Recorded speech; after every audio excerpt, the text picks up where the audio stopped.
Hello friends, Assalamu alaikum. This is Qasim from NoCodeAPI. In this video, I'm going to teach you Notion API building. We recently integrated Notion into NoCodeAPI's platform, and I'm going to show you it is really easy to build any kind of API in under 5 minutes, but specific to Notion, we are going to build it in next, I hope so, 5 minutes.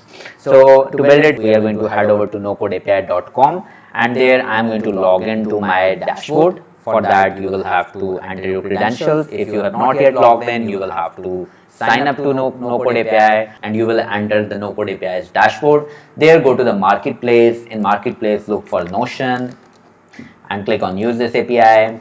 Click on make Notion API. Go to authenticate first. It will redirect you to Notion. There, select pages. Select the pages from which you want to pull the information using this endpoint. Click allow access, and you will be redirected back to NoCodeAPI.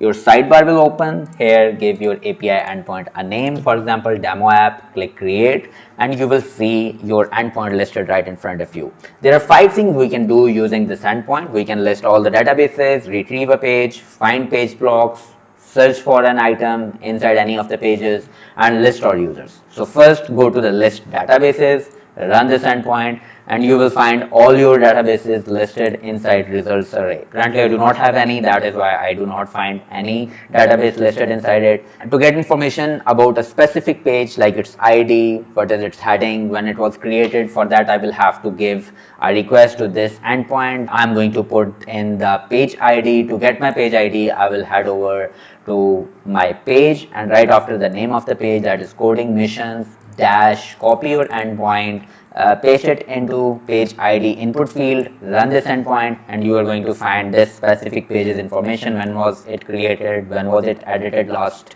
what all properties does it carry, what is its heading, all things.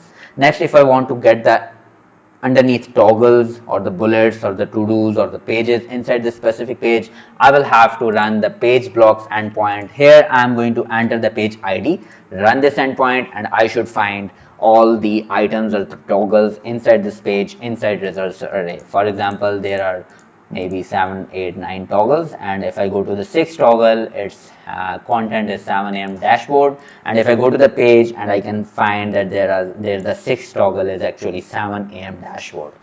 Next, if I want to find certain keywords inside my Notion page which I allowed NoCodeAPI to access, for example, I can find all the pages matching that specific keyword. When I run this endpoint, I will find all these page IDs which I can put into the retriever page to get the specific pages information, or page blocks to get that specific pages all children blocks. For example, if I go down to see that there are properties, the first page, the second page, the third page, and if I go into the third, fourth page, maybe its name is daily planner, and inside daily planner, if I want to find the page information, I will have to copy its page ID, go to the page blocks,